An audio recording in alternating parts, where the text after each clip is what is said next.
Kanalıma hoş geldiniz arkadaşlar. Bugün sizlerle hem hamuruyla hem lezzetiyle en kolay ev baklavası tarifini paylaşacağım. Dilerseniz tarifimize geçelim.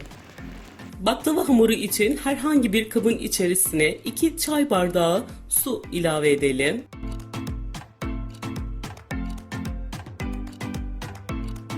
Daha sonra içerisine 2 yemek kaşığı süt, 1 çay kaşığı tuz, 2 yemek kaşığı da sıvı yağ ilave edelim. Ve ardında 2 yumurta da ilave ettikten sonra güzel bir şekilde karıştıralım. İçerisine 5 su bardağı un ilave edip hamuru yapmaya başlayalım. Unu kontrollü bir şekilde ilave edelim. Yumurtanın büyüklüğü ve küçüklüğüne göre değişkenlik gösterebilir. Buna göre kontrollü bir şekilde hamuru yapmaya geçelim arkadaşlar.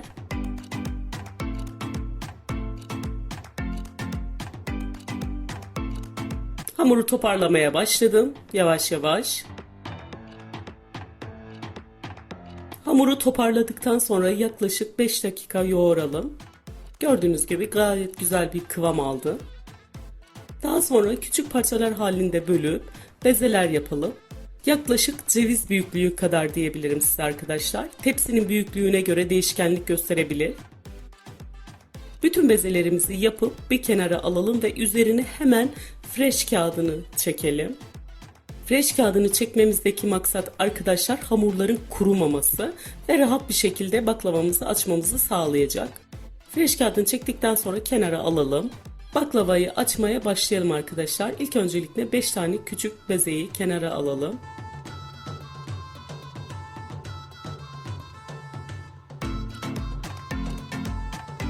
Ve daha sonra hamurun üzerini tekrar kapatalım. Ve hamurları açmaya başlayalım.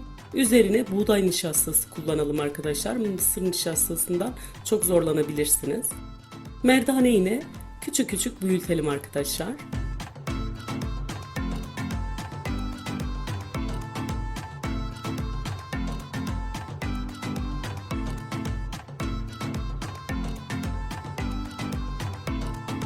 Bütün işlemi aynı şekilde tekrar edelim. Daha sonra açmış olduğumuz hamurların içerisine nişasta serpelim. En alttaki parçanın büyük, ortadaki 3 tane parçanın küçük ve en üst parçanın da büyük olmasına dikkat ederek açmaya başlayalım.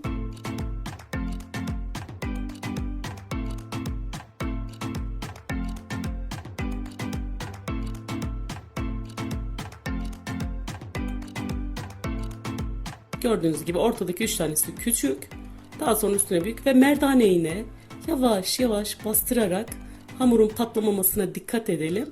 İlk etapta bu şekilde açarsak çok kolay açmaya başlarız arkadaşlar.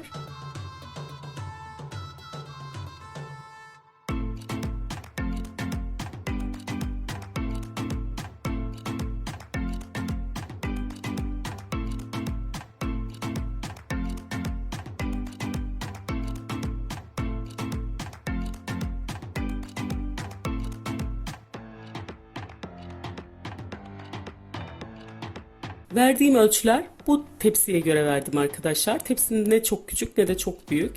Yufkalarımı ilk öncelikle içerisine açtıktan sonra diziyorum. Bütün işlemi aynı şekilde tekrar ediyorum. Kenarlarda kesmiş olduğumuz yufkaları da ziyan etmeden bir kat oluşturabiliriz. Daha sonra üzerine tekrar açmış olduğumuz yufkayı kapatalım. Üzerine ceviz dökmeden önce 30 kat açtım arkadaşlar. Daha sonra 200 gram iri dövülmüş cevizi üzerine serpelim.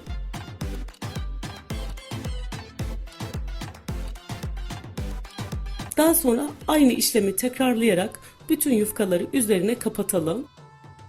Yaklaşık olarak cevizden sonra 20 kat açtım. Kenarlarda artan parçaları tekrar koparıyorum ve kesmeye geçelim arkadaşlar. İlk öncelikle kare tepside nasıl baklava şekli verilir, nasıl kesilir size onu göstermek istiyorum. 2 tane şerit karşıdan karşıya çekelim bıçakla. 4 eşit parça elde etmiş olacağız arkadaşlar. 4 eşit parçadan sonra baklavalarımıza şekil vermeye geçelim.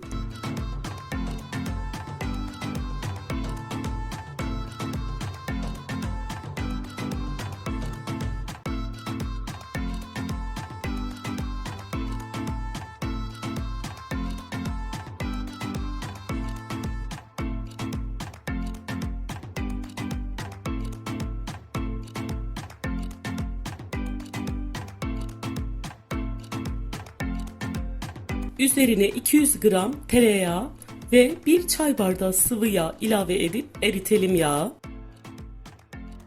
Daha sonra erimiş olan yağı baklavanın üzerine gezdirelim. Bol bir şekilde her tarafı güzel gelecek şekilde serpelim. Arkadaşlar yağı eridikten sonra tavanın dibinde bakın oluşan bu beyaz kısmını dökmeyin. Şerbeti için 5 su bardağı şeker ve 5 su bardağı suyu kaynamaya bırakalım. Baklavayı sıcak fırına sürüp daha sonra 170 dereceden düşürdüm arkadaşlar.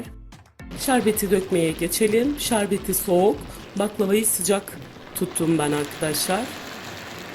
Genelde arkadaşlar ikisini sıcak yapıyorlar ama bu biraz riskli olabilir, hamurlaşabilir. Siz birini soğuk, birini sıcak yapın. Ben bu şekilde tavsiye ediyorum size. Baklava servise hazır. Arkadaşlar kısık ateşte pişirdiğiniz zaman daha iyi bir sonuç elde edersiniz. Gördüğünüz gibi altı da oldukça güzel kızardı. Üzeri de gayet güzel kat kat kıtır kıtır.